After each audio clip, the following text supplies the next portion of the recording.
Segunda de Corintios, capítulo 5, versículo 14, hasta el verso 2 del capítulo 6. Porque el amor de Cristo nos constriñe pensando esto, que si uno murió por todos, luego todos murieron. Sigan.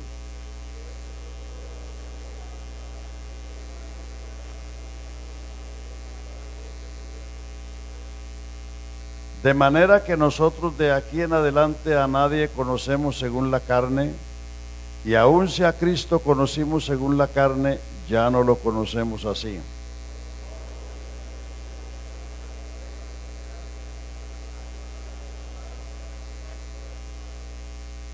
Y todo esto proviene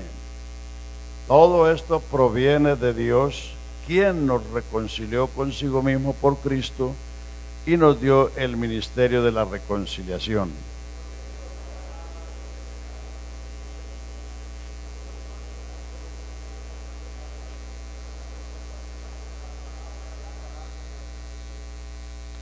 Así que somos embajadores en nombre de Cristo, como si Dios rogase por medio de nosotros. Os rogamos en nombre de Cristo, reconciliaos con Dios.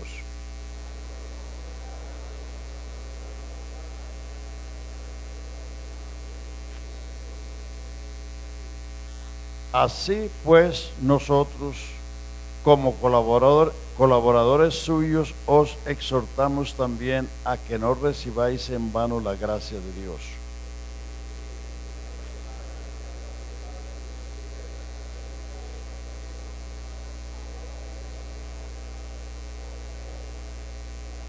Amén. Así pues, nosotros, los ministros, como colaboradores de Dios, os exhortamos a que no recibáis o a que no tengáis en poco la gracia de Dios. ¿Por qué? Porque en tiempo aceptable he oído, en el día de salvación te he socorrido. He aquí ahora el tiempo aceptable, he aquí ahora el día de salvación. Los que tienen más de 20 años de ministerio aprendieron u oyeron la enseñanza de Romanos que se dio hace 20 años. Pero los que están de 20 años para abajo, quizás no la oyeron, y vamos a darle un repasito a eso, a los primeros 11 capítulos de Romanos, para que ustedes tengan claro varias cosas. Número 1, Romanos 1, comiencen con Romanos 1, abran su Biblia o pónganlo ahí si pueden ponerlo. Pablo, siervo de Jesucristo, llamado a ser apóstol, apartado para el Evangelio de Dios. Ahí está el origen del Evangelio.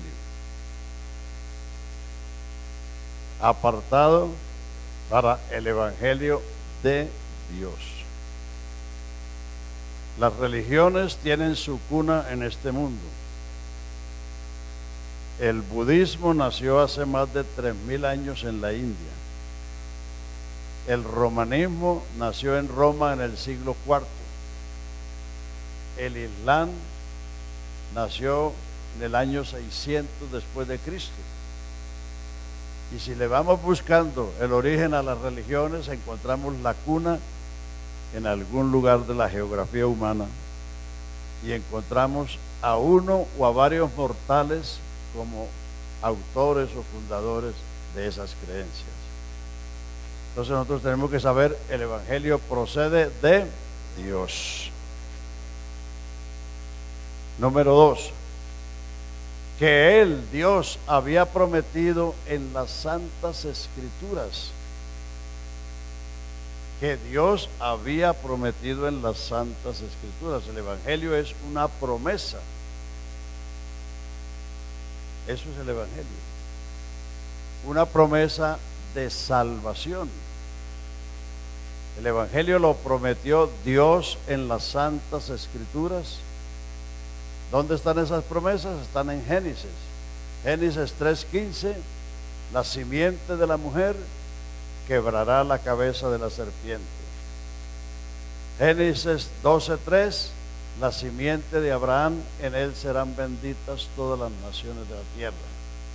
En Génesis 49, 10, cuando Jacob bendijo a sus hijos, le dijo a Judá: no será quitado el cetro de Judá, ni el legislador de entre sus pies, hasta que venga Silo. Silo es el reposo, el descanso. Aquel que dijo: venid a mí todos los que estáis trabajados y cargados, que yo los haré descansar. En el capítulo 13 de los Hechos, verso 32, Pablo le estaba predicando a los antioqueños de Pisidia, porque no solamente hay antioqueños en Colombia, hay en Siria y hay en Pisidia, y creo que en España también hay. Entonces, Hechos 13:32, dice Pablo: nosotros también os anunciamos el evangelio de aquella promesa hecha a nuestros padres. Lo que les acabo de citar, Génesis 3:15, Génesis 12:3 y Génesis 49:10, esas son las promesas. Nosotros os anunciamos el evangelio de aquella promesa hecha a nuestros padres, la cual Dios ha cumplido a los hijos de ellos, a nosotros. O sea, hace 2000 años cumplió Dios esa promesa. ¿Cómo? Resucitando a Jesús de entre los muertos, como está escrito en el Salmo 2: mi hijo eres tú, yo te he engendrado hoy. O como está escrito en el Salmo 16: no permitirás que tu santo vea corrupción, ni su alma fue dejada en el sepulcro. Sabed pues, hermanos, que por él, el resucitado, que por él se os anuncia perdón de pecados, y que todo lo que la ley de Moisés no pudo justificar, en él es justificado todo aquel que cree. Eso es el evangelio, no son reglas.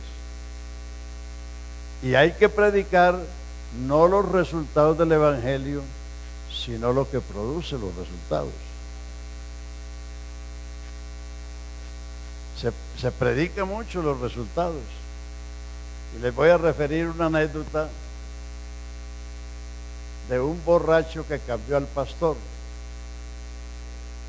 Un título como para escribir un libro: un borracho que cambió al pastor. Sí, eso pasó allá en Estados Unidos. Resulta que en una comunidad había un alcohólico que toda la comunidad lo conocía. Le invitaban al culto y no, él nunca iba. Pero un domingo se presentó a la escuela dominical y se sentó en la primera fila. Y el pastor, que tenía su mensaje para la congregación, al ver el borracho, dejó a un lado el mensaje y se puso a predicar por todo lo que era el alcohol, todos los efectos, todas las consecuencias que producía en el organismo, en la familia, en la economía, etc. Y cuando terminó de predicar, se bajó para saludar al borracho, o al alcohólico, porque no estaba borracho en ese momento, y le dice: ¿y cómo le pareció en la escuela dominical? El borracho le dijo: tú hablaste de todo lo que es el alcohol y sus efectos y sus consecuencias, pero tú no dijiste el remedio. Y el pastor salió disparado para la oficina a tirarse de rodillas y pedirle perdón al Señor. Y eso cambió al pastor. De ahí en adelante él aprendió a predicar, porque él estaba predicando el mal y sus efectos y no estaba predicando el evangelio. Entonces algunos predican así, predican contra el pecado, predican contra la vanidad, predican contra esto, pero no predican el remedio. Entonces hay que predicar es el remedio, para que hay predicadores que no pueden ver una mujer mal vestida o adornada, porque enseguida se agarran a predicar sobre eso. Ese es el tema. Ese predicador no sabe cómo trabaja Dios. Ese predicador no sabe cómo trabaja Dios. Porque, como hemos aprendido, Dios envía su palabra. Si el hombre o la mujer recibe su palabra, esa palabra comienza a gestar una nueva criatura, a producir un efecto. Y ese efecto de la palabra es el que hace que la persona se arrepienta, se convierta y obedezca el Evangelio.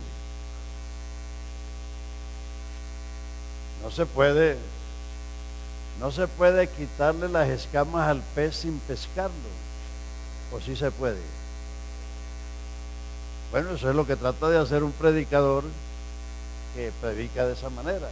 Está tratando de quitarle las escamas al pez sin pescarlo. Al pez hay que pescarlo primero. Y ya cuando usted lo tiene en la mano, le quita las escamas, le quita lo demás que no sirve y lo echa a la sartén y después al plato. Entonces,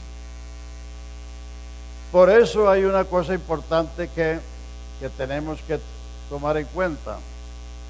Por ahí un hermano me estaba comentando de los problemas que se surgen por los cambios de los pastores. Que llega un pastor a una congregación y va a predicar y resulta que los creyentes le han predicado de otra cosa. Sí, le ha predicado la doctrina, pero posiblemente en una forma diferente.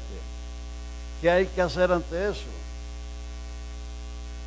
Proverbios 27-23. Sé diligente en conocer el aspecto de tus ovejas y pon tu corazón en tu rebaño. Para uno darle a la gente lo que ella necesita, uno tiene que conocerlos. Y para conocerlos hay que oírlos, hay que visitarlos, hay que darse cuenta. Y para los oficiales también. A la iglesia hay que darle el pastor que la iglesia necesita. No todas las congregaciones tienen la misma estatura. Oiga, ¿para qué le di yo esa pedrada a ese avispero?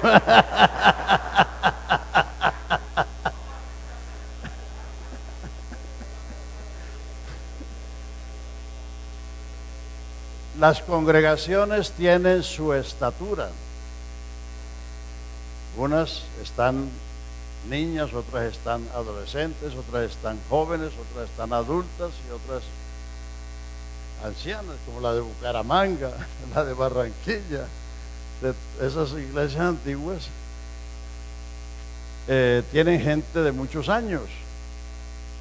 Entonces, los oficiales tienen que comprender que para las congregaciones tienen que darle el pastor que esa congregación necesita.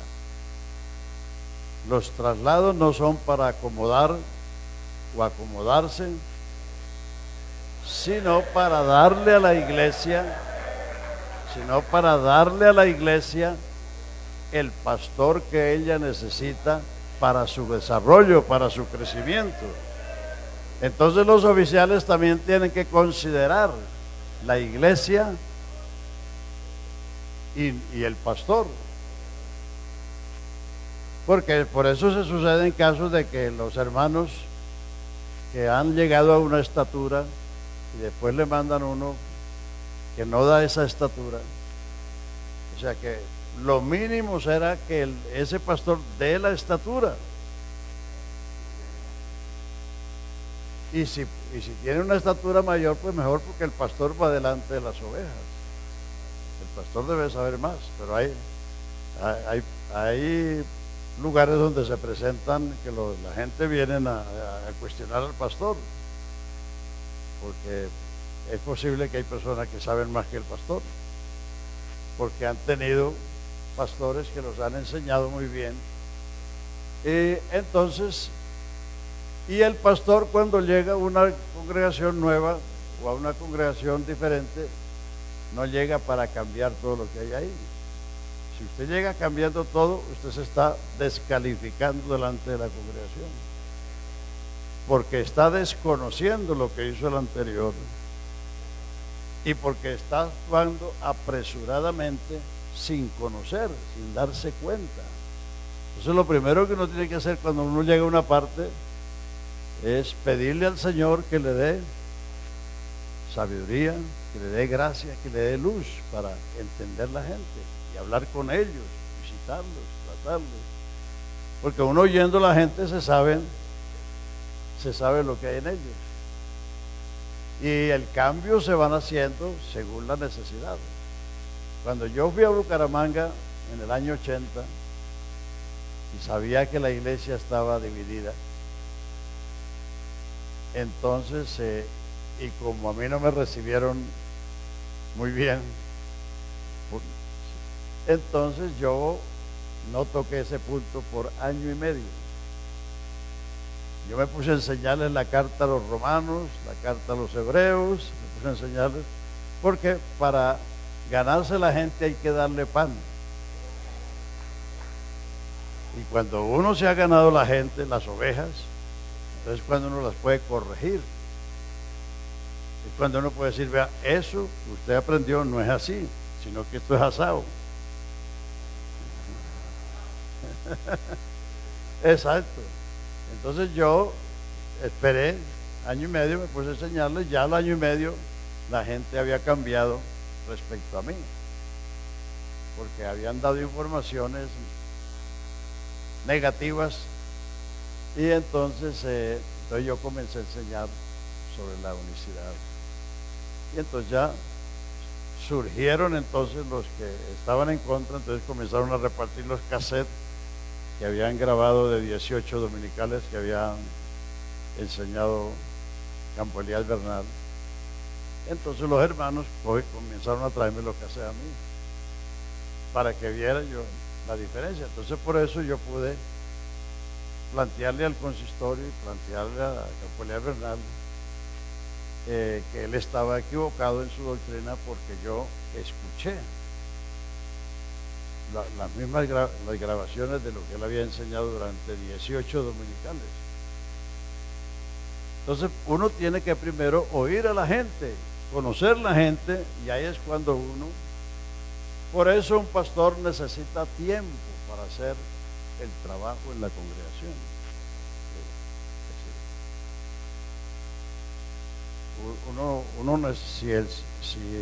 Si uno quiere que Dios lo use para hacer una obra en un lugar, uno necesita tiempo, necesita gracia, necesita sabiduría, necesita oír la gente, necesita darse cuenta cómo viven, para poder entonces darles el pan, darles la medicina, darles la luz, darles el conocimiento, darles la guianza que ellos necesitan. Entonces, si observamos esas cosas, evitamos muchos problemas. Muchos problemas se forman sencillamente por los errores que se cometen de parte y parte. Entonces, si cada uno hace su parte correcta, se eliminan los problemas. Bueno, entonces tenemos que ¿dónde está mi botella?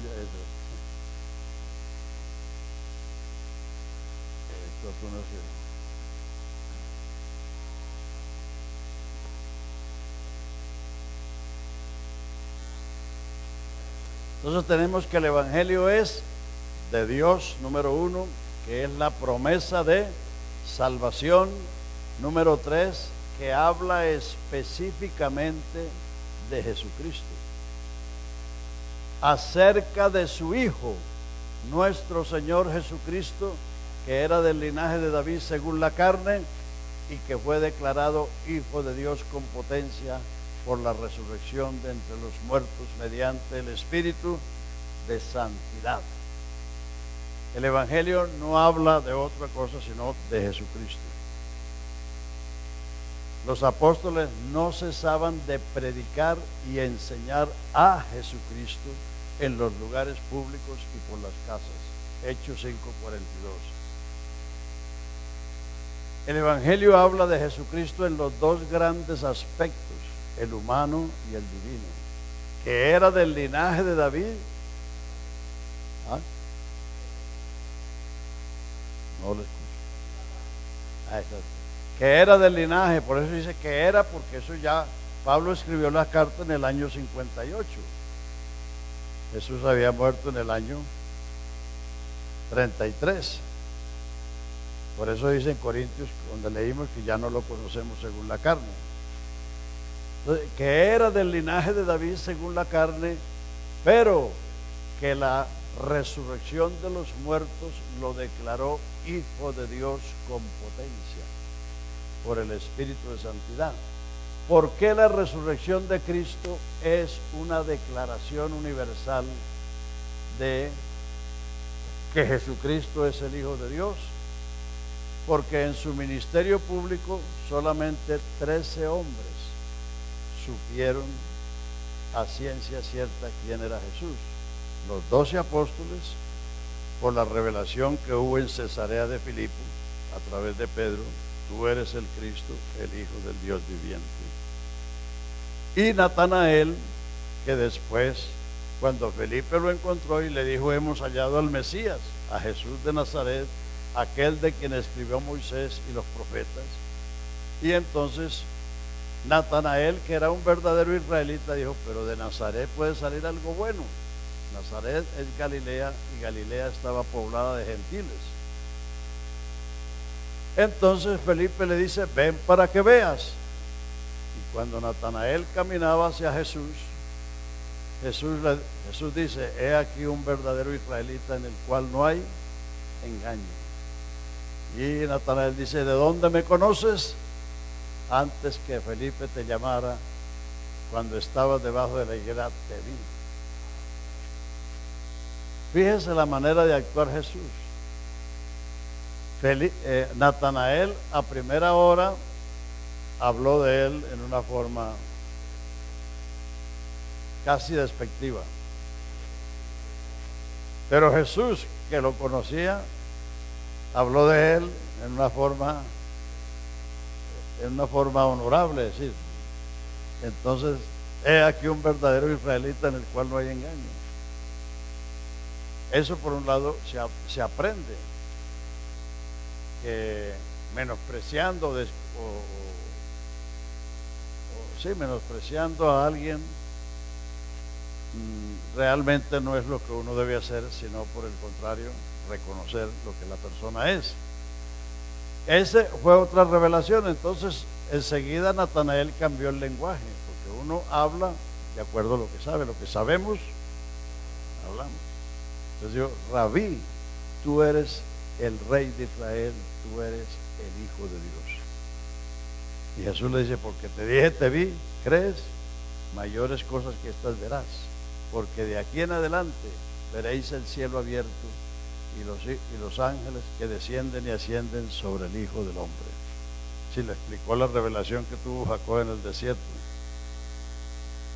Bueno, entonces, por esa situación de que solamente esos 13 hombres a lo largo del ministerio público supieron a ciencia cierta que Jesús era el Hijo de Dios.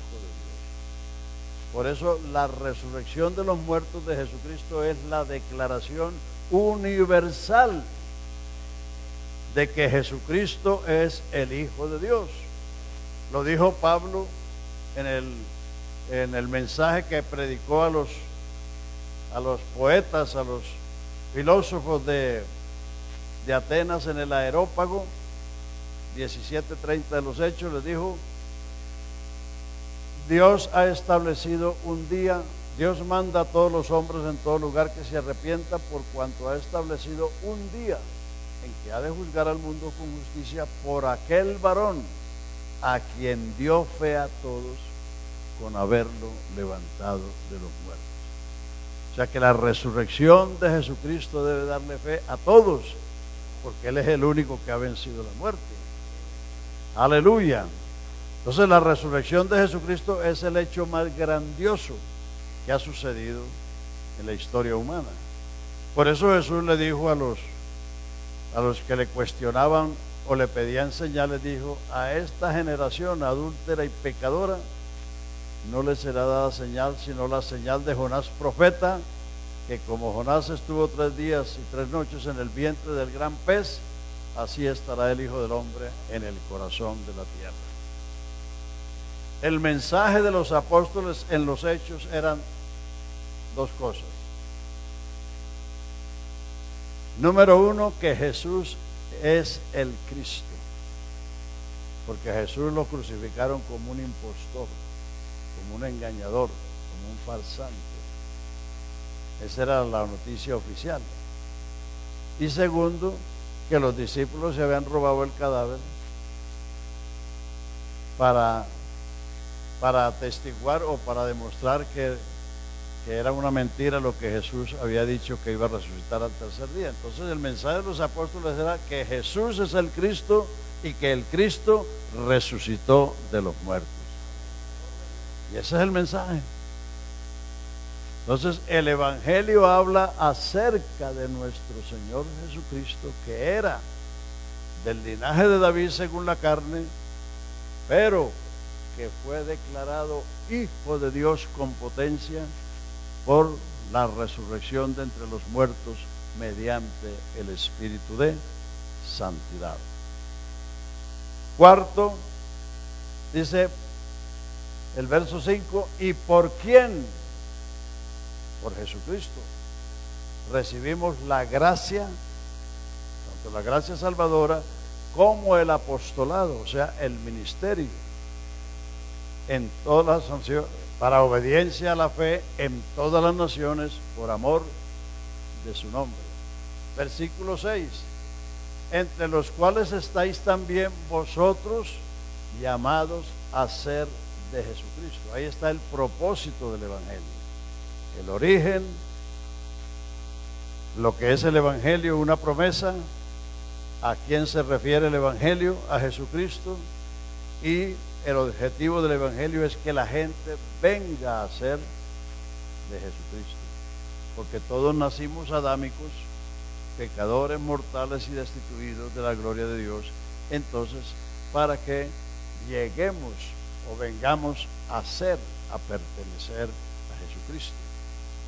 Por eso la Biblia habla, cuando habla de la resurrección y del recogimiento, dice los que son de Cristo, o sea, los que pertenecen a Cristo. Porque la finalidad del Evangelio o el objeto del Evangelio es que las gentes vengan a ser de Cristo. Como les dije ayer, la Biblia tiene la doctrina de los 2 hombres. Adán, la cabeza federal de la raza humana, de allá venimos todos por el nacimiento natural. Jesucristo vino 4000 años después de Adán para producir una nueva creación, para traer un linaje nuevo, una nueva generación, un orden nuevo, que es la iglesia.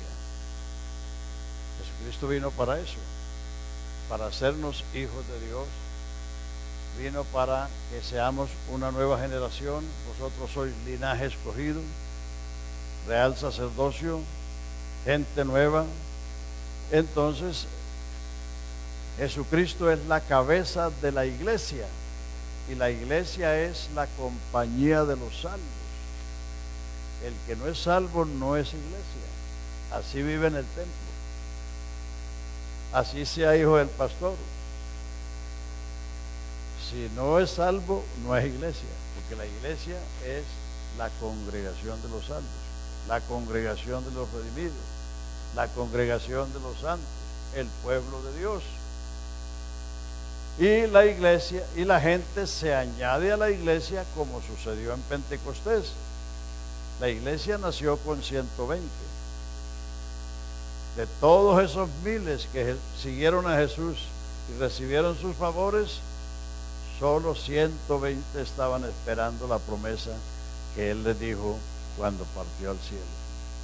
Con esos 120 comenzó la iglesia. Con el primer sermón de Pedro, dice, así que los que recibieron su palabra fueron bautizados como 3000 personas y fueron añadidos a ellos. La manera de añadirse a la iglesia es obedeciendo el Evangelio. Pasar adelante o levantar la mano es algo, pero no es todo. Y los apóstoles no usaron eso son cosas de nosotros.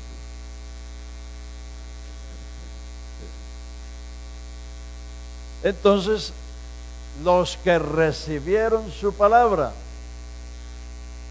porque hasta a algunos pastores les pasa eso, que están en un estudio y no la reciben, están por allá elevados o pensando en otra cosa. Los que recibieron su palabra fueron bautizados como 3,000 y fueron añadidos a ellos. Y el verso 47 dice, y el Señor añadía a la iglesia cada día los que habían de ser salvos. O sea, los miembros de la iglesia son los que han obedecido el Evangelio. Y para que eso se logre, pues usted tiene que predicarles ese Evangelio, porque el Evangelio es esos 5 cosas que hemos dicho: el origen, su esencia o su naturaleza, que es el Evangelio, una promesa que se refiere a Jesucristo y que fue y por quien recibimos la gracia y el apostolado, y el propósito de ese Evangelio es que los adámicos, los pecadores, los mortales, los perdidos, vengamos a ser de otro, tengamos otra cabeza. Recuerde que a la iglesia se le dice que tenemos la mente de Cristo, porque Él es la cabeza de la iglesia y nosotros somos su cuerpo. Bueno, pues ahí tiene eso. Entonces, los primeros 17 versículos del capítulo 1 de Romanos, el apóstol está presentando el Evangelio. Ya en los otros versículos dice que él que tuvo el deseo de ir a Roma, pero que fue estorbado, pero que tiene ese propósito de ir, porque dice: a todos soy deudor, a sabios y a no sabios, a griegos y a no griegos, a todos soy deudor.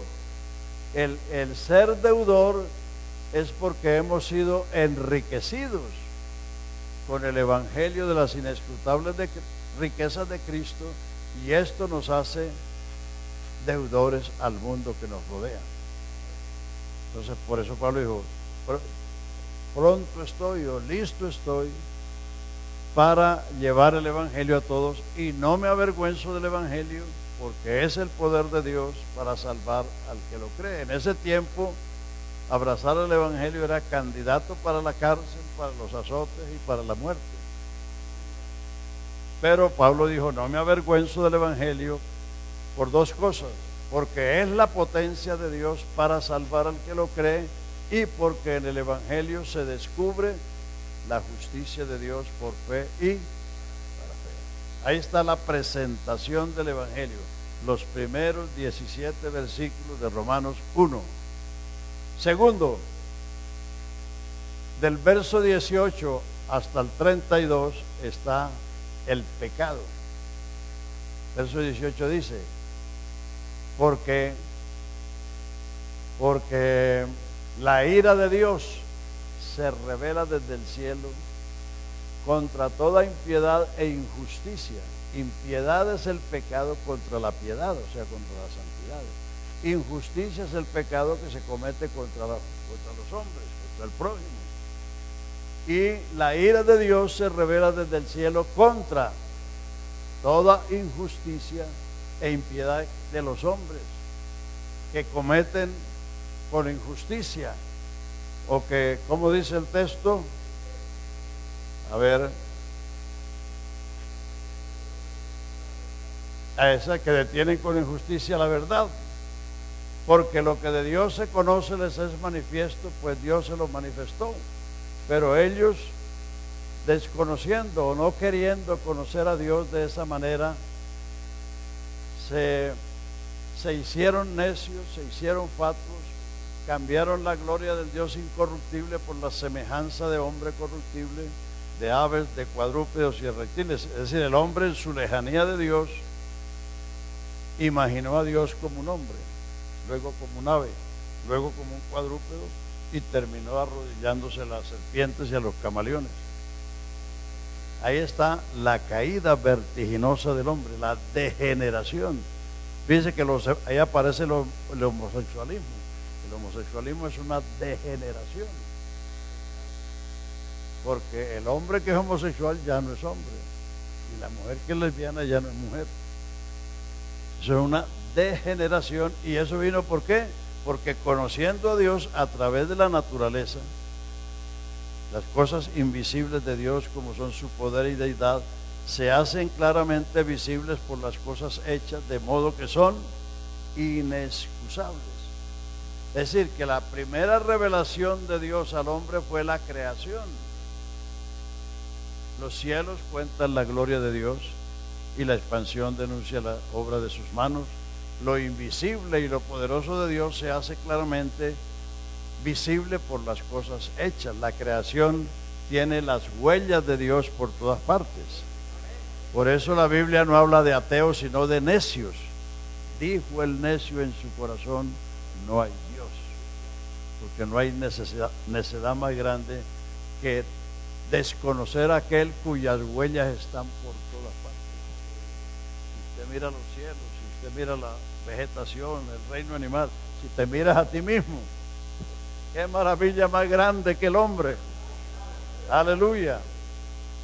Exacto, entonces no hay ateos sino necios que piensan ignorar a aquel cuyas huellas están por todas partes. Entonces ahí está el pecado. Entonces ahí vino el pecado del hombre, cómo llevó al hombre a lo sumo. Termina el último versículo del capítulo 1 diciendo, dice que estaban atestados, o sea, repletos, llenos de toda iniquidad.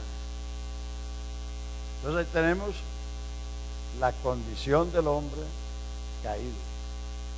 Y el capítulo 2 viene el juicio. El juicio. Capítulo 2, entonces dice que dice más, pero por lo cual eres inexcusable, hombre, quien quiera que seas tú que juzgas, pues en lo que juzgas a otro te condenarás a ti mismo, porque tú que juzgas haces lo mismo. Mas sabemos que el juicio de Dios contra las que practican tales cosas es según verdad. Primer principio del juicio de Dios.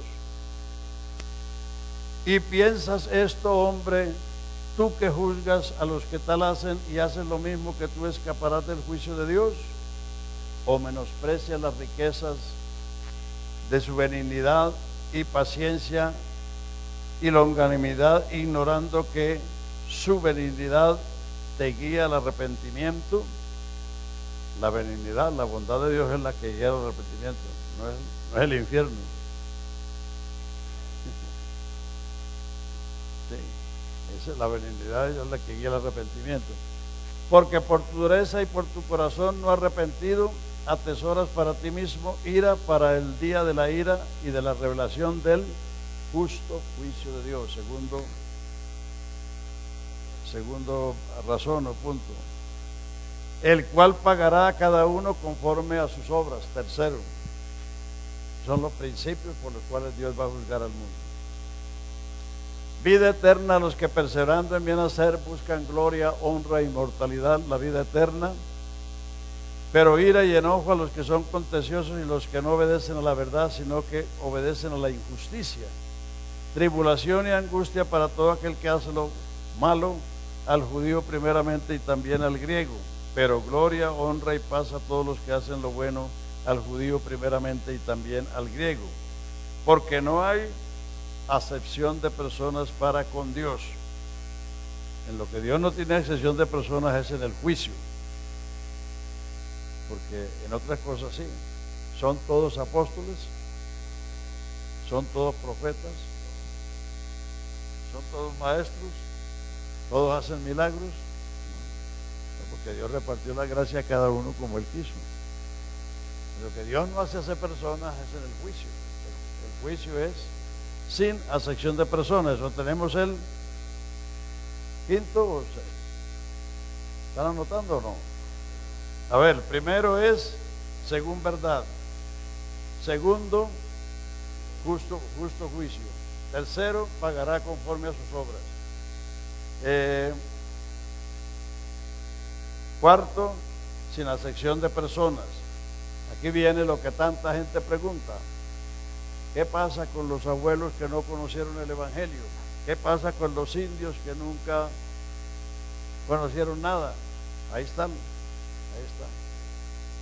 En Romanos 2 ahí está la explicación. Porque los que sin ley han pecado, sin ley también perecerán. Y todos los que bajo la ley han pecado, por la ley serán juzgados. Porque no son los oidores de la ley los justos ante Dios, sino los hacedores de la ley serán justificados. No que son justos, sino que serán justificados.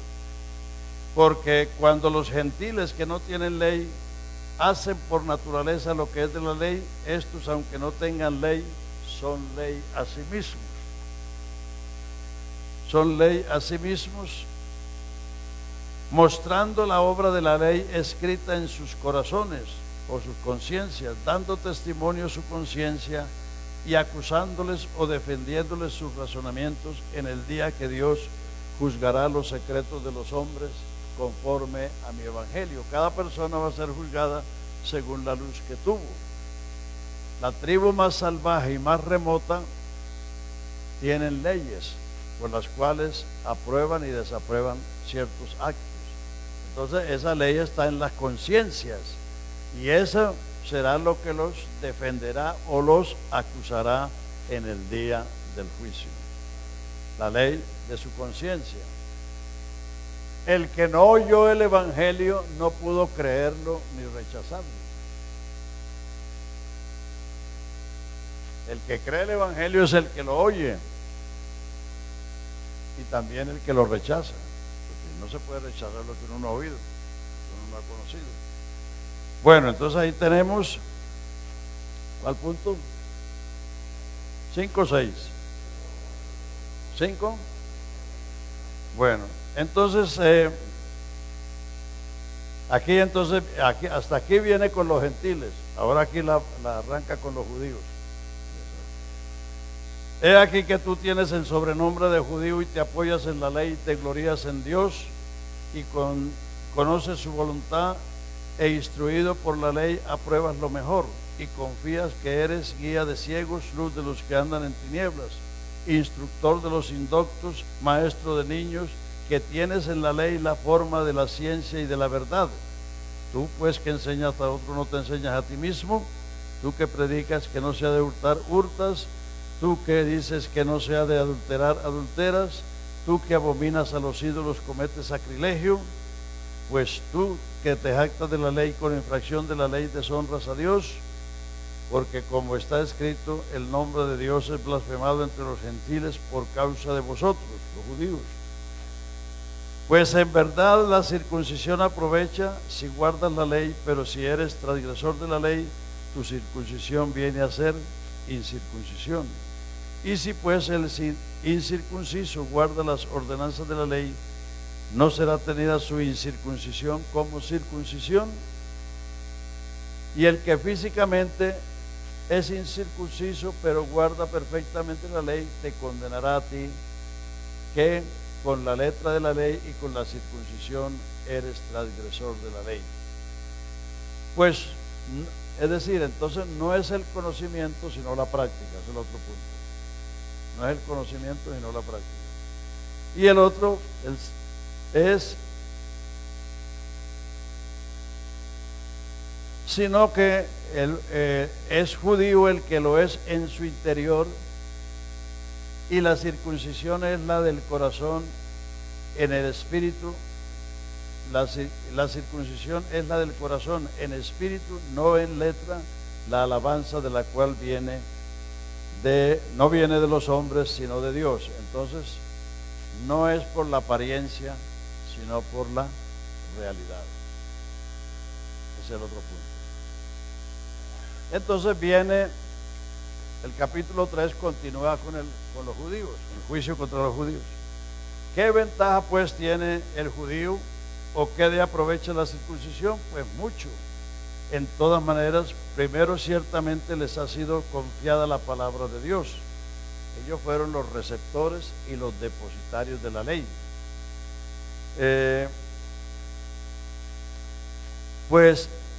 Pues que si alguno de ellos han sido incrédulos, su incredulidad habrá hecho nula la verdad de Dios. De ninguna manera. Antes bien sea Dios verdadero y todo hombre mentiroso, como está escrito, para que seas justificado en tus palabras y venzas cuando fueres juzgado. Y si nuestra injusticia hace resaltar la justicia de Dios, ¿qué diremos?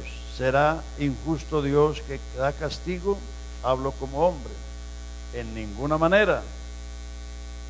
De otro modo, ¿cómo juzgaría Dios al mundo? Pues si por mi mentira la verdad de Dios abundó para su gloria, ¿por qué aún soy juzgado como pecador? ¿Y por qué no decir cómo se nos calumnia y como algunos dicen, algunos cuya condenación es justa, afirman que nosotros decimos hagamos males para que vengan bienes? Esos son los que han predicado que donde hay más pecado habrá más gracia. O sea, a Pablo lo calumniaron los judíos con eso. Y Pablo dice, aquellos cuya condenación merecen, que dicen que nosotros decimos hagamos males para que vengan bienes. O sea, los que predicaban que a mayor, que si, como Pablo predicaba que la salvación es por gracia, no por obra. Entonces los judíos para atacarlo le decían, no, pues hagamos males para que vengan bienes. Eso fue una calumnia que le levantaron al apóstol. ¿Sabes? Bueno, entonces ahí llegamos. Entonces aquí llegamos a una conclusión. ¿Qué pues? ¿Somos nosotros mejores que ellos? En ninguna manera, porque ya hemos acusado a judíos y a gentiles que todos están bajo pecado. Como cuando usted se pone a hacer las cuentas del mes, del arriendo, del agua, la luz, el teléfono, el carro, la comida, hace una suma, saca un total. Ahí se da cuenta si le quedó o le faltó. Entonces dice, ya hemos acusado. Todo el capítulo 2 y 3 es la acusación, es el juicio de Dios contra el mundo gentil y contra su propio pueblo, los judíos. Entonces pasa la raya. ¿Somos mejores nosotros que ellos? Ya hemos acusado a judíos y a gentiles que todos están bajo pecado, como está escrito. Justo no hay ni a uno. No hay quien entienda. No hay quien haga lo bueno. No hay quien busque a Dios. Todos se descarriaron como ovejas, cada cual por su camino. Sus pies presurosos al mal, sus manos derramadoras de sangre. Es decir, esa es la suma del juicio de Dios contra el mundo pecador, incluyendo a los gentiles y a los judíos. Luego viene la ley, versos 18, 19 y 20. Pero sabemos que todo lo que la ley dice, lo dice a los que están bajo la ley, para que todo el mundo, no solo Israel, porque algunos quieren escaparse de la ley diciendo que eso fue para los judíos. Dicen, no, eso fue para los judíos, no es para nosotros, que quieren escapar de la ley. Pero ¿qué dice? Para que todo el mundo cierre su boca ante el juicio de Dios, porque por la obra de la ley ningún ser humano se justificará delante de Dios, porque por la ley es el conocimiento del pecado. La otro, el 20. No, el 20. No. 3:20.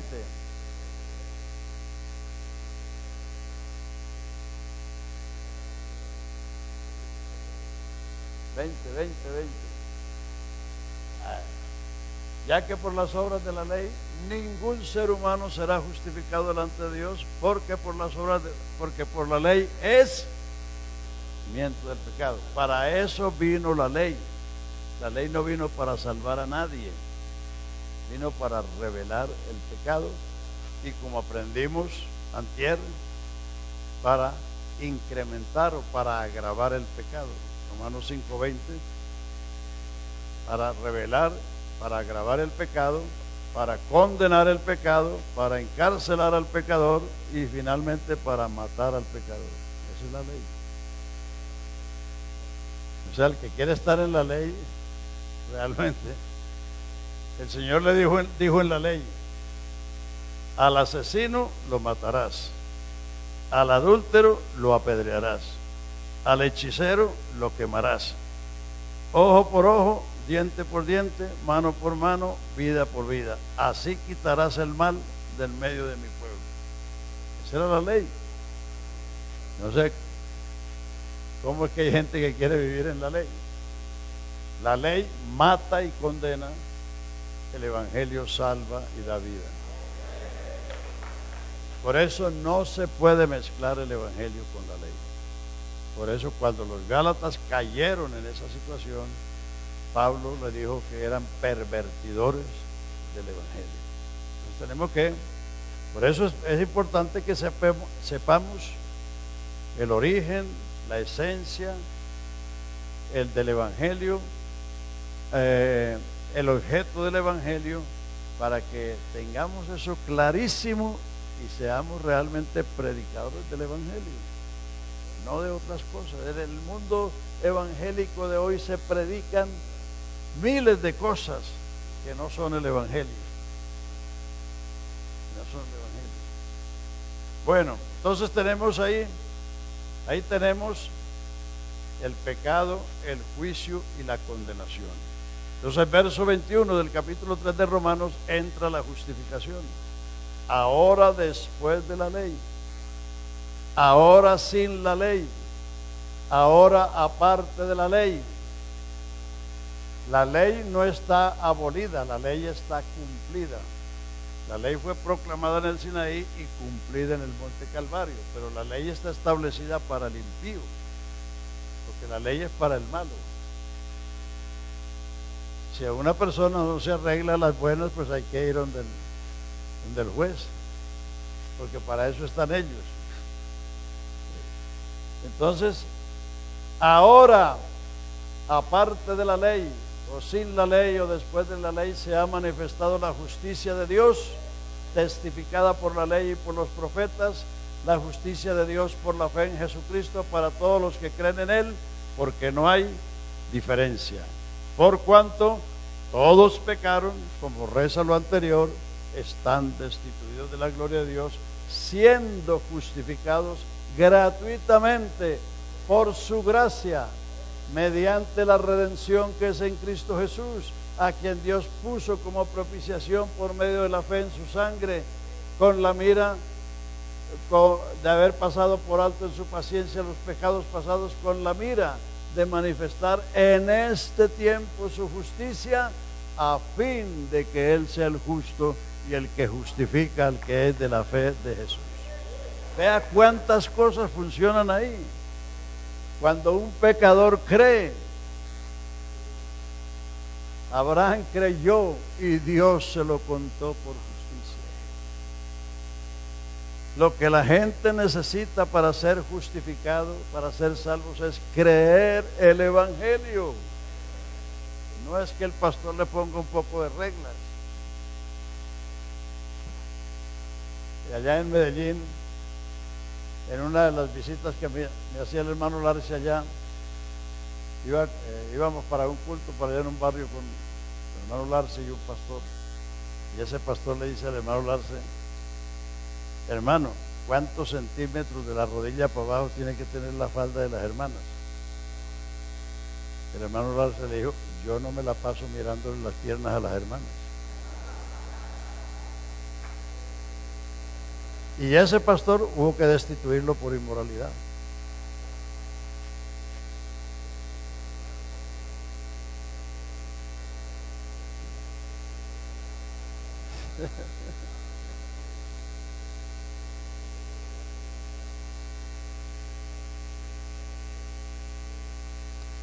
Y se fue para otra parte y allá le pasó lo mismo. Y también allá lo destituyeron. O sea que, como dicen en la costa, la puerca pollera no pierde la costumbre, ni la boca ladrona olvida el portillo. Entonces, la justificación es el primer acto que Dios hace con el pecador. Y como les expliqué, eso nos cambia de posición y de condición. Antes estábamos en el montón de los pecadores, en la selva humana, sin Dios y sin esperanza. Ahora estamos aquí en el plantío de Jehová, en la viña del Señor, en su iglesia.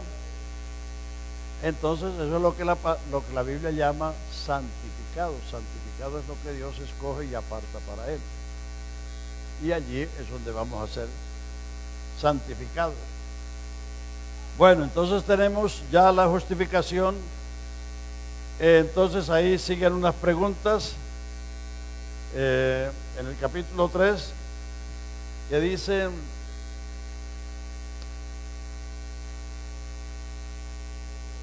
(17) pues ¿dónde está la jactancia? Queda excluida. ¿Por cuál ley? ¿Por la de las obras? No, sino por la ley de la fe. Concluimos que el hombre es justificado por la fe sin las obras de la ley. ¿Es Dios solamente Dios de los judíos? ¿No es también Dios de los gentiles? Ciertamente de los gentiles, porque Dios es uno y Él justificará por la fe a los de la circuncisión y por medio de la fe a los de la incircuncisión. Luego, por la fe invalidamos la ley en ninguna manera, sino que establecemos o confirmamos la ley. La ley se cumple cuando se ejecuta. Cuando el juicio de Dios cayó sobre Jesucristo en el Calvario contra el pecado, la ley se cumplió. Por eso dice Isaías 53:10: Jehová quiso quebrantarlo, sujetándolo al padecimiento, hasta que hubiese puesto su vida en expiación por el pecado. Entonces verá un linaje, y la voluntad de Jehová será en su mano prosperada. Con su conocimiento justificará a mi siervo justo a muchos, habiendo llevado las iniquidades de ellos y orado por los transgresores. Allí se cumplió la ley está cumplida. Entonces, por eso dice: ¿acaso invalidamos la ley por la ley de la fe? Eso es cosa que deben observar. Cuando la Biblia habla escuetamente la ley, se refiere a los 10 mandamientos. Cuando la Biblia habla de otra ley, explica la ley de la fe, sí, cómo funciona la fe. La ley del Espíritu, cómo funciona el Espíritu. Entonces, cuando usted lee escuetamente la ley, se está refiriendo a los 10 mandamientos. Pero cuando se habla de otra ley, la ley del pecado, la ley del Espíritu, la ley de la fe, son leyes cómo funciona, cómo opera la fe, cómo opera el Espíritu, cómo opera el pecado. Bueno, entonces ahí del verso 21 hasta el 31 de Romanos está la justificación. Capítulo 4, el apóstol trae 2 ejemplos, uno de antes de la ley y otro de la ley, para mostrar que el método de Dios de justificar al pecador en todo tiempo es a través de la fe. Abraham vivió antes de la ley. Entonces el capítulo 4 dice: ¿qué halló Abraham nuestro padre según la carne? Si Abraham tiene de qué gloriarse, capítulo 4, ¿qué diremos que halló Abraham? Sí. Porque si Abraham fue justificado por las obras, tiene de qué gloriarse, pero no para con Dios. Porque ¿qué dice la Escritura?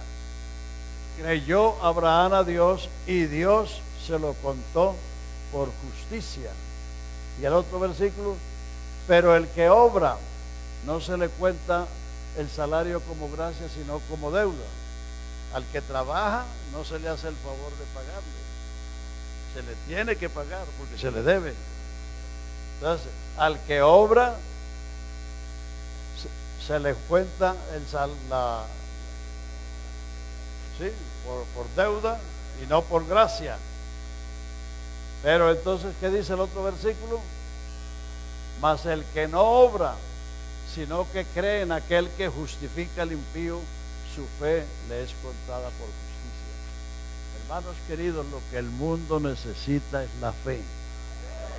Lo que el mundo necesita no es fe, lo que el mundo tiene no es fe, sino idolatría y superstición. Claro que ellos le llaman fe. Cuando ven las procesiones atrás de una muñeca o de un muñeco, dicen los periodistas, qué fe es la que tiene este pueblo. El fervor de la fe del pueblo católico. Eso no es fe, eso es idolatría, porque fe es la certeza de lo que se espera y la convicción de lo que no se ve. El que necesita una imagen, un objeto para orar o para creer, está confesando que no tiene fe. La superstición es atribuirle poder o deidad a lo que no tiene ni lo uno ni lo otro. Los que creen en las balanzas en la muñeca, los escapularios, las medallas, las aguas benditas y tantas otras cosas, todo eso es los signos del zodiaco, todo eso es superstición. La fe la da Dios, y la fe la da Dios a través de sus promesas. No hay fe sin promesa. Así que usted tiene que predicarle las promesas a la gente para que la gente pueda creer. Antes de que Dios le hablara a Abraham, Abraham no tenía fe. Abraham era un pagano en Ur de los Caldeos. Pero entonces cuando Dios le habló, entonces Abraham le creyó, y eso es lo que es la fe. Fe no es creer en Dios. En Dios cree todo el mundo y los demonios creen y tiemblan. Fe es creerle a Dios. Hay que hacer esa distinción entre en y a. Abraham creyó a Dios y Dios se lo contó por justicia.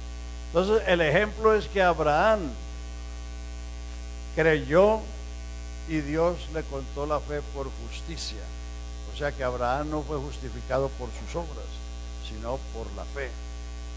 Luego viene el otro ejemplo, David. David vivió en la ley.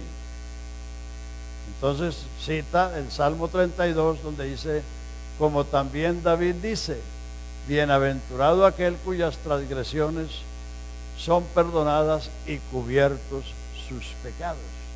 O sea que David fue justificado por la fe también en la obra de los sacrificios que apuntaban a Cristo.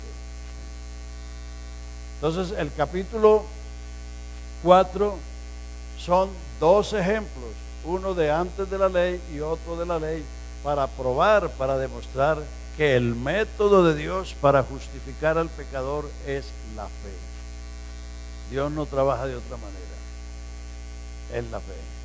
Y concluye el capítulo 4 diciendo que Abraham no se debilitó en la fe al considerar su cuerpo como ya muerto o la esterilidad de la matriz de Sara, sino que se esforzó dando gloria a Dios, creyendo que el que había prometido era poderoso para cumplir, y que esto no se escribió solamente de él, sino de nosotros, los que creemos que Jesús fue entregado por nuestros delitos y resucitado para nuestra justificación.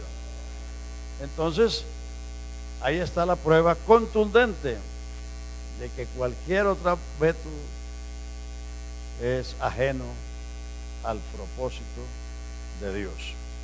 Capítulo 5, vienen los resultados que ya los vimos el primer día, los resultados o los frutos de la fe. El capítulo 6 es el reinado de la gracia. Acuérdense que el capítulo 5 termina diciendo que así como el pecado reinó para muerte, la gracia reine por la justicia para vida eterna por Jesucristo, Señor nuestro. O sea, la gracia vino para reinar en nosotros. Entonces, por eso Pablo comienza el 6 diciendo, pecaremos porque no estamos bajo la ley, sino bajo la gracia, en ninguna manera. A ver, ¿qué diremos? ¿Perseveraremos en pecado para que la gracia abunde? En ninguna manera, porque los que hemos muerto al pecado, ¿cómo viviremos aún en él? ¿O no sabéis que todos los que hemos sido bautizados en Cristo, hemos sido bautizados en su muerte? Porque somos sepultados a muerte por el bautismo, a fin de que como Cristo resucitó de los muertos por la gloria del Padre, así también nosotros andemos en vida nueva. Porque si fuimos plantados en la semejanza de su muerte, también lo seremos en la de su resurrección. Hay miles, si no millones, de gente que está esperando resucitar con Cristo en el día de su aparición, pero no se han plantado con Él. ¿Cómo van a resucitar con Él si no se plantaron con Él? El que resucita es el muerto. El vivo no resucita, el vivo se muere. Porque así como fuimos plantados en la semejanza de su muerte, también lo seremos en la de su resurrección. Es decir, es que el bautismo es la confesión que el pecador hace públicamente, que es un pecador, que merece la muerte, pero que Jesucristo murió en su lugar y fue sepultado, pero no se quedó muerto. Entonces por eso él se arrepiente del camino ancho, se convierte a Cristo y viene al ministro para que él lo sepulte en las aguas del bautismo, para vivir una vida nueva y para tener esa esperanza que como fue plantado en la muerte de Cristo, también lo va a hacer en la de su resurrección. Aleluya. Entonces el capítulo 6 es el reinado de la gracia en el creyente. Por eso dicen varios versículos: pecaremos porque no estamos bajo la ley sino bajo la gracia. En ninguna manera. Ahora no estamos bajo la ley sino bajo la gracia, porque como ya aprendimos en Gálatas 4:4, Cristo nos redimió de la ley. 4:4, venido el cumplimiento del tiempo, Dios envió a su Hijo, nacido de mujer, para que redimiese a los que estaban bajo la ley.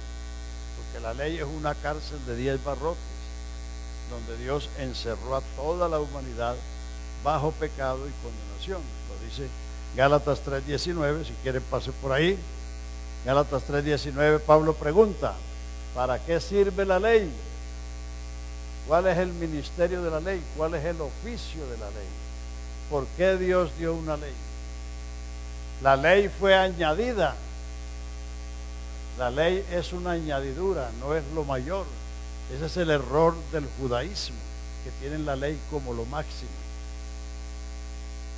Tanto es su fanatismo de la ley que a Jesús le dijeron: nosotros sabemos que Dios le habló a Moisés, pero no sabemos de dónde sea, refiriéndose a Cristo. Y hasta el día de hoy, y los judíos mesiánicos también tienen la ley como su máximo, y la ley es una añadidura. La ley fue añadida, 3:19 de Gálatas, a causa de las transgresiones, hasta que viniese la simiente a quien fue hecha la promesa. Fue ordenada por medio de ángeles en la mano de un mediador. El mediador no es de uno solo, pero Dios es uno. Luego la ley es contraria a las promesas, en ninguna manera, porque si la ley dada pudiera vivificar, la justicia fuera verdaderamente por la ley. Mas la Escritura lo encerró todo, no a Israel, todo bajo pecado, para que la justicia, para que la promesa fuese dada a los creyentes en Jesucristo. Pero antes que viniese la fe en la promesa, estábamos encerrados, confinados. ¿Cuántos confinados hay en la cárcel de Bogotá? Bien se sabe, ¿no? Entonces, la ley es una cárcel de 10 barrotes donde Dios encerró a toda la humanidad bajo pecado y condenación hasta que viniese la simiente a quien fue hecha la promesa. Los que están en la cárcel de Bogotá están allí porque cometieron un delito, una transgresión de la ley colombiana, y están allí para que paguen. Y cuando pagan, salen. Pero Dios no nos encerró en la ley para que pagáramos porque no podíamos pagar. Nos encerró hasta que viniese la simiente a quien fue hecha la promesa. Y Gálatas 4, venido el cumplimiento del tiempo, Dios envió a su Hijo, nacido de mujer, súbdito a la ley, para que nos sacara de la cárcel, para que nos redimiera. Redimir es libertar mediante el pago de un precio, para que redimiese a los que estaban bajo la ley, a fin de que recibiésemos la adopción de hijos, y por cuanto sois hijos, Dios ha enviado el Espíritu de su Hijo a vuestros corazones, el cual clama, Abba, Padre. No se puede ser esclavo y ser hijo. O sea, es lo uno o sea, es lo otro. Lo dijo Jesús. Juan 8:31. Dijo Jesús a los judíos que le habían creído, no a los otros. Dijo Jesús a los judíos que le habían creído: si vosotros permaneciereis en mi palabra, seréis, no sois, seréis verdaderamente mis discípulos. Conoceréis la verdad y la verdad os libertará. Enseguida le protestaron: ¿cómo decís seréis libres? Si nosotros descendencia de Abraham somos y jamás le hemos servido a nadie. Jesús les dice: de cierto digo, el que hace pecado, esclavo es del pecado, y el esclavo no queda en casa para siempre, el Hijo queda en casa para siempre. Así que si el Hijo os libertare, seréis verdaderamente libres. Aleluya. Lo que dice el hermano Álvaro, es decir, es que no se puede aceptar que un hijo de Dios esté en la cautividad del diablo, porque eso no tiene sentido. Si uno es esclavo, no es hijo, y si es hijo, no es esclavo. El capítulo 4 comienza, terminando el capítulo 3 de Gálatas, dice: porque todos vosotros sois hijos de Dios por la fe en Cristo Jesús, porque todos los que habéis sido bautizados en Cristo, de Cristo estáis revestidos. No hay judío ni griego, siervo ni libre, varón ni mujer, sino que todos sois uno en Cristo. Y si vosotros sois de Cristo, linaje de Abraham sois, y herederos conforme a la promesa. Pero el 4 comienza diciendo: pero también digo, en tanto que el heredero es niño, en nada difiere del esclavo, aunque es señor de todo, porque el niño es un ignorante. Un niño puede nacer siendo heredero de un imperio o de una fortuna, pero él no sabe que la tiene, mucho menos va a disfrutarla, mucho menos va a compartirla o administrarla, porque él no sabe nada. Entonces está puesto bajo tutores y curadores o albaceas hasta el tiempo señalado por el Padre, o sea, la mayoría de edad, que él pueda administrarles. Entonces, así también nosotros, cuando estábamos en esclavitud bajo los rudimentos del mundo, así cuando niños es ignorante, cuando nosotros éramos niños, cuando éramos ignorantes, cuando no conocíamos el Evangelio, ¿quién nos dictaba la vida? El mundo. Nos decía lo que hace la demás gente, lo que hace la familia, lo que dice la televisión, lo que dice el periódico, la revista.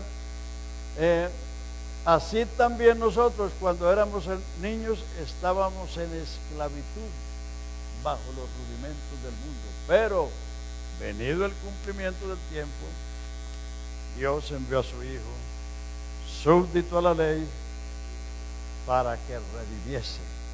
Él es el que nos sacó de la cárcel.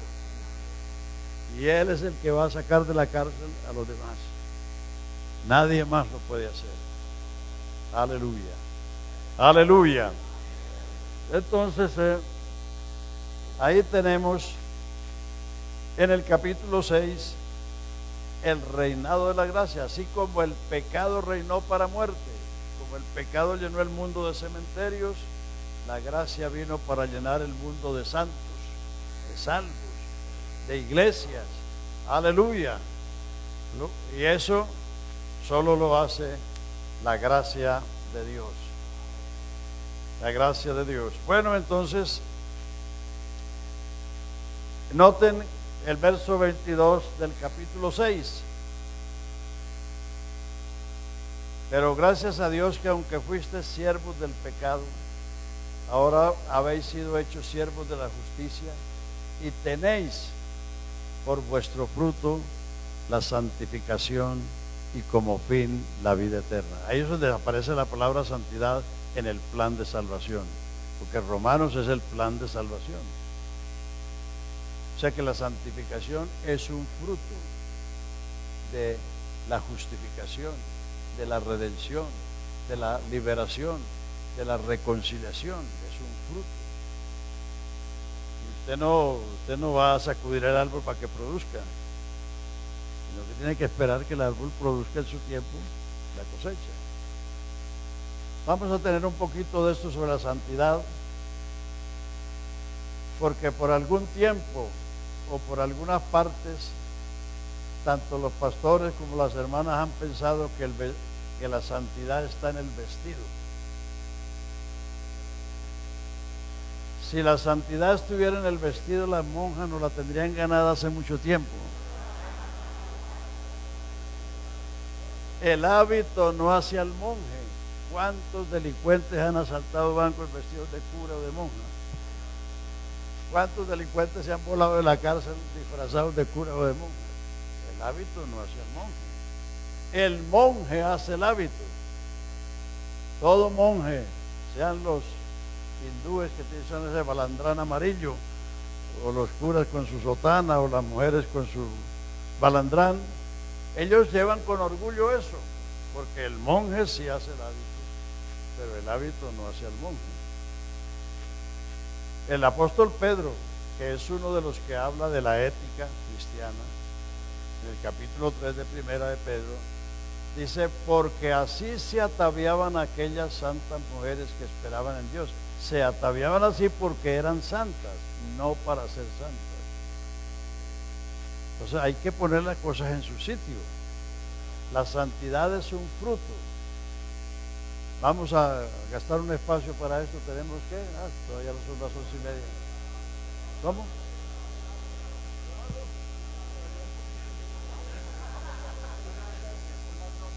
No, alcanzamos, ¿sí? ¿Ah?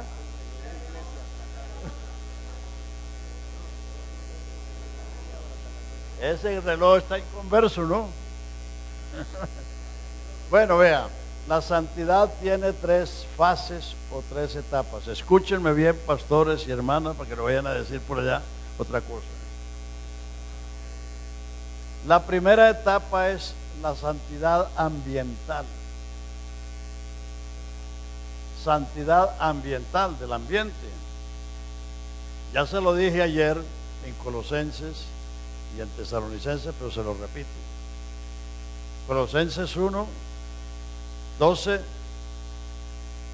dando gracias al Padre que nos hizo aptos para participar de la herencia de los santos en luz, que nos libró de la potestad de las tinieblas y nos trasladó al reino de su amado Hijo. Primera de Tesalonicenses 1:9 y 10, vosotros os convertisteis de los ídolos para servir al Dios vivo y verdadero y esperar de los cielos a Jesús, quien nos libra de la ira venidera. Eso es un cambio de posición y de condición. Ya no estamos en la selva humana, ya no estamos en el camino ancho, porque Él nos sacó a través del Evangelio, porque el Evangelio es el llamamiento de Dios a su reino y a su gloria. Entonces ese es un cambio de posición y de condición. Entonces esta es la santidad ambiental. Estamos en otro ambiente, en otro lugar, en otra posición. Pero entonces viene la santidad esencial o sustancial o interna. Esa está en Hebreos. Hebreos es el tema de Hebreos es la santidad, porque se está frente al templo. En Romanos estamos frente a un tribunal, ante un juez que juzga, que condena y que justifica. Entonces, Hebreos 2, el que santifica y los que son santificados de uno son todos, por lo cual no se avergüenza de llamarlos hermanos. O sea, Él nos sacó de allá y ahora somos uno con Él. ¿Ah? Sí, entonces la segunda parte, la segunda etapa es la esencial o sustancial, que viene con el conocimiento de la obra de Cristo. El que santifica y los que son santificados de uno son todos, por lo cual no se avergüenza de llamarlos hermanos, diciendo: anunciaré, mis hermanos, tu nombre, y en medio de la congregación te alabaremos. Capítulo 10 de Hebreos. ¿Ah? Hebreos 2, 2:11, 2:11. Capítulo 10, vamos a comenzar desde el verso 1. Porque la ley, teniendo la sombra de los bienes venideros, no la imagen misma de las cosas. Hebreos 10, 1, por favor, para que lo vean los hermanos, porque es más fácil que vean ahí que la busquen en la Biblia. Porque la ley, teniendo la sombra de los bienes venideros, no la imagen misma de las cosas, nunca puede, por los sacrificios que se ofrecen, hacer perfecto en cuanto a la conciencia al que practica dicho culto. De otra manera cesarían de ofrecerse, pues los que tributan este culto limpios de una vez no tendrían ya más conciencia de pecado. 3. Pero en estos sacrificios cada año se hace memoria de los pecados. 4. Porque la sangre de los toros y los machos cabríos no puede quitar los pecados. Por lo cual, entrando en el mundo, ahí está citando el Salmo 40, por lo cual entrando en el mundo dice: sacrificio y ofrenda no quisiste, mas me preparaste cuerpo.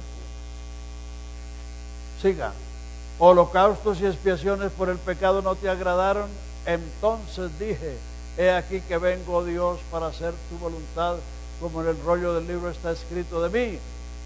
Diciendo primero: sacrificio y ofrenda y holocaustos y expiaciones por el pecado no quisiste, ni te agradaron, las cuales cosas se ofrecen según la ley. 9. Y diciendo luego: he aquí que vengo, Dios, para hacer tu voluntad, quita lo primero para establecer esto último.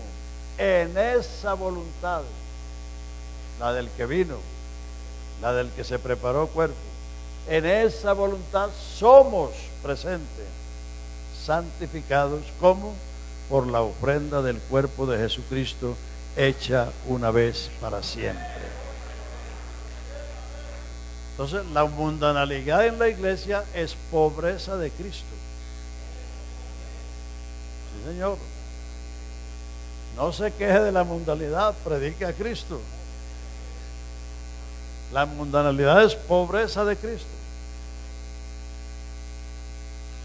hecha una vez para siempre.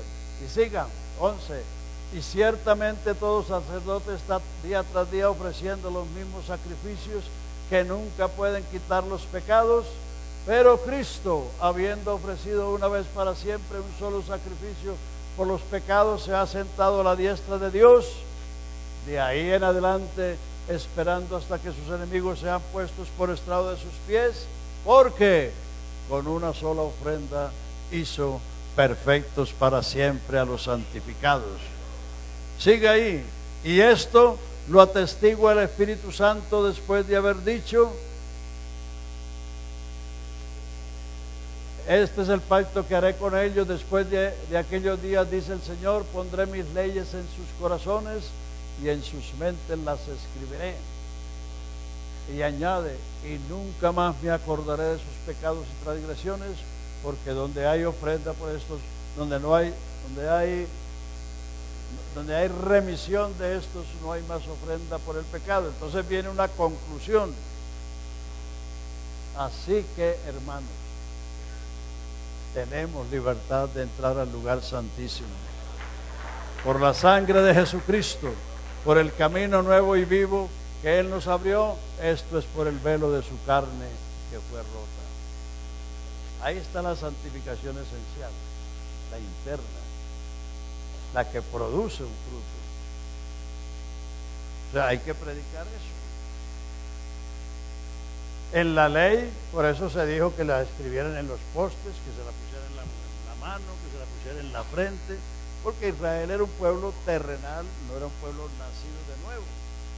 Pero a nosotros se nos dice que Él puso las leyes en los corazones y en la mente. O sea que el cristiano no necesita ahí un aviso, no robe. No, porque tiene en su corazón la nueva creación, la nueva vida, y eso le evita pecar. Dice, el que es nacido de nuevo, el que es nacido de Dios, no practica el pecado. ¿Por qué? Porque la simiente de Dios está en él. O sea, lo que está aquí repele el pecado. Pero el israelita no. El israelita le pasa como a los bogotanos que ven las señales y no, se pasan en rojo.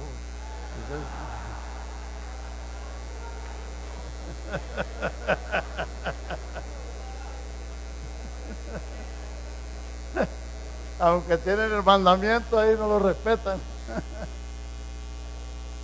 Y hasta los pastores se pasan en rojo.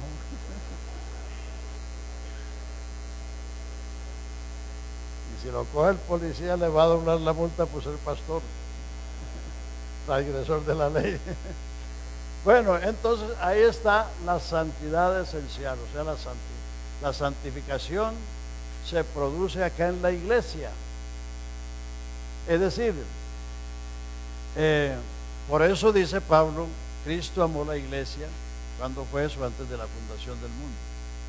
Se entregó a sí mismo por ella. ¿Cuándo fue? En el Calvario, para santificarla y purificarla en el lavacro del agua por la palabra. ¿Cuándo es eso? Ahora. Ahora. ¿Y cómo? Con la palabra de Dios. Santifícalos en tu verdad. Tu palabra es verdad. Habiendo purificado vuestras almas en la obediencia a la verdad. Vosotros sois limpios. Eso no se lo dijo Jesús ni siquiera el primer año, sino después de 3 años y medio de escuela. O sea que Jesús estaba seguro de que verdad estaban limpios. Entonces, por eso nuestro trabajo, como dijo el hermano ayer, es un trabajo de palabras. Y por eso, y siendo que el Evangelio es un regalo, es el regalo de las inescrutables riquezas de Cristo. No se puede presentar, un regalo no se envuelve en papel de bolsas de cemento, ni en papel de periódico. Según el regalo se busca el papel apropiado para que el papel concuerde con el regalo. O sea, el papel nuestro es las palabras. Por eso usted tiene que poner cuidado a lo que dice, porque usted está entregando un regalo. Y no solo porque el que está dando el regalo es el primero que te está viendo, porque Él dijo, he aquí yo estoy con vosotros todos los días hasta el fin. Él es el primero que oye lo que nosotros predicamos. Por eso Pablo decía que lo hacía con mucho temor y temblor. Entonces a esto tenemos que ponerle todo lo que somos, todo lo que Dios nos ha dado. Tenemos que ponerle a este trabajo. No podemos gastarnos el tiempo en cosas insignificantes, sino que debemos orar, estudiar, pensar, hablar con la gente, darnos cuenta de la gente que tenemos delante de nosotros, alrededor nuestro, a la que tenemos que ministrarles, para entregarles este evangelio glorioso. Entonces, la santidad interna, la santidad sustancial, la santidad esencial, la santidad que produce frutos, la produce la obra de Cristo, cuando la persona cree lo que pasó en el Calvario. Y ahora viene la santidad consecuente o resultante. Segunda de Corintios 6:14. No deis en yugo desigual con los infieles, porque qué compañerismo hay entre la luz y las tinieblas, entre la justicia y la injusticia, entre Cristo y Belial, entre el templo de Dios y los ídolos. Porque vosotros sois el templo de Dios, como Dios dijo: andaré en ellos, seré el Dios de ellos y ellos serán mi pueblo. Por lo cual, o sea, por lo que somos y tenemos, por lo cual salid de en medio de ellos y no toquéis lo inmundo, y yo os recibiré y seré a vosotros padre y vosotros me seréis hijos e hijas, dice el Señor Todopoderoso. Pero ahí no termina. 7:1, ahí está la conclusión. Los capítulos no son temas, hay que leer suficiente para redondear el tema. 7:1, así que hermanos, esa es la conclusión, así que hermanos, teniendo tales promesas, limpiémonos de toda inmundicia de carne y de espíritu, perfeccionando la santificación en el temor de Dios. ¿Qué es perfeccionar? Acabar. Cuando una casa está en obra negra, ¿por qué se le dice así? Porque no ha sido, ¿cómo? Acabada, sí, no se ha hecho la obra blanca. Entonces esto es se perfecciona lo que está en proceso, lo que está en desarrollo, porque eso comenzó cuando el Señor nos llamó de la selva humana y nos puso acá en el plantío.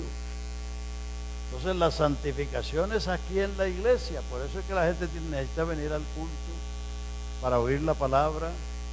La palabra de Dios es el agua, es decir, eso es como cada vez que uno oye o lee la palabra, es como darse en un baño. Y ustedes saben el efecto que produce el baño cuando uno se levanta por la mañana. Yo prefiero que haya baño aunque no haya desayuno, porque uno se levanta todo adormecido, todo a veces encogido. Entonces que no se va y se da el baño y eso se renueva uno, se pone en otra condición. El baño le quita toda esa modorra con que se levantó. Yo primero me baño antes de orar, porque no me gusta orar con ojos lagañosos, porque el baño me renueva. Entonces ya después que uno se baña, pues uno se siente como mejor, porque está limpio, porque está en la mente como más clara, más despierta. En cambio otros se ponen a orar soñolientos y se quedan dormidos ahí. A mí me pasó en Barranquilla eso cuando, por ahí por el año 57, tenía ¿qué? 2 años de convertido. Me arrodillaba a orar. Eso fue toda una noche, porque yo me arrodillaba a orar en la cama para acostarme, y tenía la costumbre de que cuando me cansaba, entonces levantaba una rodilla y me quedaba arrodillado con una sola, y me dormí arrodillado en una sola rodilla, y por la mañana tenía la rodilla hinchada, porque pasé toda la noche arrodillado en una sola rodilla, figúrese.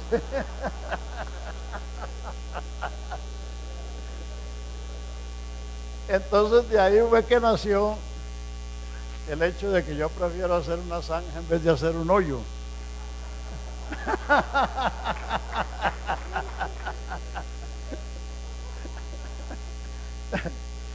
Es decir, yo sin proponérmelo, en vista de que me daba sueño, cuando me arrodillaba, entonces yo me puse más bien a orar caminando, y eso se me volvió un hábito. Entonces yo necesito eso, y a la vez que oro, pues hago ejercicio. Entonces yo fabrico la enseñanza o los sermones caminando. Yo no me siento en un escritorio para preparar un sermón, sino que yo lo hago caminando. Ahí voy orando y caminando, y entonces Entonces cuando me viene un versículo que no está claro, entonces voy a la Biblia y lo miro otra vez, para estar seguro de lo que dice. De manera que esas son cosas que uno se hace, unos hábitos que uno se hace a veces sin proponérselo, pero que le resultan para bien, para bien. Sí, porque hay gente que uno ve en la congregación, personas que vienen a orar y hasta se duermen ahí, o se levantan, o en 5 o 10 minutos ya se levantaron y se sentaron ahí para conversar con el que llega. En cambio uno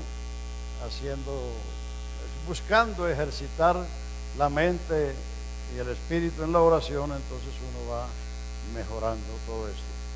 Bueno, entonces esa es la santidad consecuente. También la de Hebreos 12:14, el versículo favorito de los pentecostales. Seguir la paz y la santidad, sin la cual nadie verá al Señor. Eso se lo citan a las hermanas cada rato. Pero se sigue lo que está en proceso. La santidad comienza en Hebreos 2. El que santifica y los que son santificados de uno son todos. Él nos sacó de allá y nos puso con él acá. Pero nos puso con él acá para que entendamos lo que él hizo por nosotros. Y eso que él hizo está en todas las epístolas. La justificación, la santificación, la reconciliación y todo eso. Entonces, cuando entendemos y creemos esas cosas, eso es lo que produce la santidad esencial. En la oración de Jesús, 17:3 de Juan, el Señor dice: esta empero es la vida eterna, que te conozcan a ti, al único Dios verdadero, y a Jesucristo a quien has enviado. En la medida que lo conocemos, creemos, y en la medida que creemos, recibimos, y en la medida que recibimos, disfrutamos y compartimos. Entonces, seguir la paz y la santidad, sin la cual nadie verá al Señor. Pues se sigue, ¿por qué? Porque ya viene en un proceso. Esa es la santidad consecuente o resultado de las dos anteriores. Entonces, contra la mundanalidad, predicación, no reglas. No reglas. Los de la Internacional allá en los Estados Unidos cargan hasta figurines o modelos, ¿cómo se dice? Catálogos, para decir que la falda de la mujer, la manga de la mujer, los pantalones del hombre y todas esas cosas. Y a eso lo llaman el estándar de santidad. Sí. Se han quedado predicando la iglesia y no predicando a Cristo. Esa es una cosa que tenemos que cuidarnos. Esta iglesia ha llegado a ser lo que es porque se ha predicado a Cristo. Pero cuando la iglesia es grande, se tiende a predicar la iglesia y las normas de la iglesia. Pero para que la iglesia siga creciendo y se sostenga, hay que seguir predicando a Cristo. Porque Él es el todo y en todos vosotros. Aleluya. Él es el principio y el fin y todo lo que hay entre el principio y el fin. Así que no hay que buscar otra cosa. En Él estáis completos. En Él estáis realizados. Porque Él es la cabeza de todo principado, potencia.